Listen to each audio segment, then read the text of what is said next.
This is what we're trying to do. We're trying to make peace with all feelings. So this is an invitation for you to be at peace with your own cycles of expansion and contraction and not to see them as something bad or wrong. You're a living, dynamic being. There's no need to push an emotion out faster than it wants to go. Contractions are temporary. Allow them. Trying to escape a contraction or holding on to an expansion by fixating on either is an unnecessary source of suffering.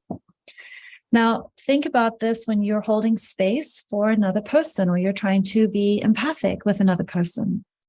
Notice the parts of you that want to go faster, that feel like you might be in a hurry to get them to feel better, okay?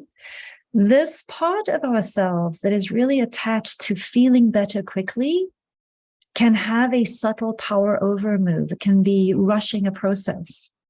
So we want to work with that. We want to work with feelings.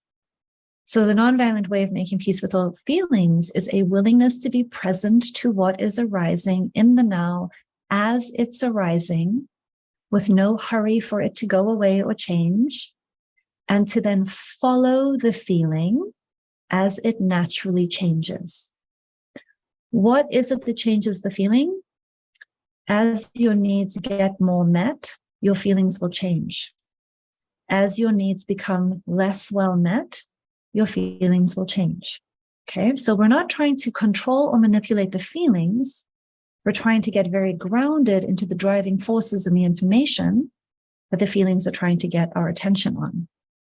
So deep empathy is about attuning and following the pacing of the feeling inside of yourself and others. And then we are going to replace the question, why do I feel this way? Why do you feel this way? What's going on with you? Why? Because why takes us up into our intellect. And while there's definitely a time and a place for the intellect, what we first want to do is start with, what does this feeling tell me about what I'm needing and wanting? What do these feelings tell me about what you may be needing and wanting? And that's where we want to start the conversation. A couple of metaphors that I want to leave you with. I want you to think about emotions as water. This is just a metaphor. It's not literal.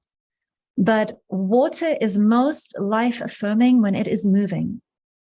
Water needs to keep moving to be life-affirming for life on the planet, right? When water sits still in a puddle and becomes stagnant, it begins to stink. And feelings are the same way. When we begin to contain, repress, exile, other our feelings, they can become static. And then they start pooling inside of ourselves. And this is where, of course, in the mental health field, we start thinking about mood disorders and we start thinking about all of the ways that feelings can get stuck in the body and dysregulated and actually become problematic for us. So that has to do with not trusting the process of feelings moving and changing through us and constantly trying to exert power over them and trying to manipulate, control, micromanage them instead of trusting them to bring us the energy and the information that we're needing. So that's one way for you to think a little bit as water. Also, think about like when water goes over a waterfall, it can be intense and it can be powerful and it can be destructive and it can be glorious and it can be beautiful, or it can just be this little trickle that comes, and you're going to enjoy certain kinds of interactions with water more than others. Some people love surfing, some people not so much. So you can think a little bit as if your emotions were water, what's your relationship with it? Okay. The other thing I'm going to invite you to think about is to think about your emotions as food. Your emotions, it's like you are taking in experiences. Okay. You go through these experiences in your life and you sort of take them in like eating.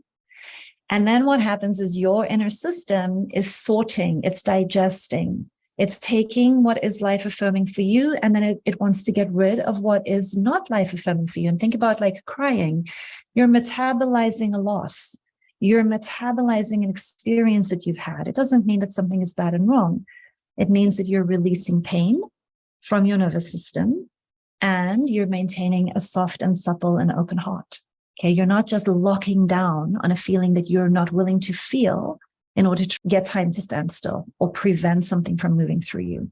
So you're digesting, you're metabolizing, you're sorting, and your feelings are going to help you with all of these issues. So regulated ways of working with emotions, we notice them, we develop a willingness to reconnect to them.